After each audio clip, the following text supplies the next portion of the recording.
Already நான் 2 channel வச்சுருக்கேங்க. அதனால் எனக்கு முகம் காட்டன் வேண்டாம், இங்கே வந்து நம்ம குரல் மட்டும் கொடுப்போம், எப்படியாவது சமாளிப்போம்னு நினச்சிட்டு இருந்தேன். அதையும் நான் செஞ்சுட்டேன் சக்ஸஸ்ஃபுல்லாக. ஆனாலுமே அந்த ஆண் குரல் வந்து ரொம்ப ஒரு மாதிரி டல்லாக இருக்குது, போல்டாக இல்லை. நான் வந்து இலவசமாக தான் பயன்படுத்துகிறேன் எடிட் சேனல். யூடியூப்பில் இருக்கிற ஆப்பில் வந்து குரல் மாற்றிக்கிற வசதி இல்லை. அப்போ வேறு வழி இல்லாமல் என்னோடய முகத்தை காட்டுற மாதிரி சூழல் வந்துருச்சு.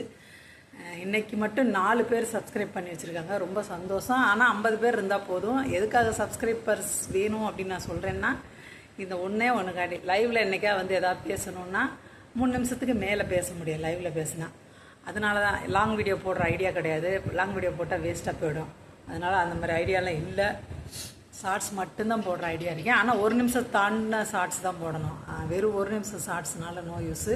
சில நேரம் நம்ம தலை வந்து சும்மா அவர் ஃபோட்டோ வச்சுட்டு ஏதாவது சினிமா பாட்டுக்கு சில நேரம் போட்டு விட்றேன். அதெல்லாம் தேவைப்படுது. இப்பையும் அவரோட சாருநிவேதிதா அவரோட பேட்டிகள் இன்றைக்கி நிறைய பார்த்துட்டு இருந்தேன். எழுத்தாளர்கள்னால் மக்களுக்கு தெரிய மாட்டேங்குது, குறிப்பாக தமிழக மக்களுக்கு தெரிய மாட்டேங்குது. கேரளாலாம் போராடன்னா என்னை தான் முன்னாடி பழைய காலத்தில் என்னை தான் கூப்பிடுவாங்க. அது கேரளாவில் கண்டிப்பாக கேரளாவில் வந்து எழுத்தாளர்கள்லாம் அந்தளவு பயங்கரமாக மதிக்கிறாங்க. நிறைய புத்தகம் படிக்கிறாங்க.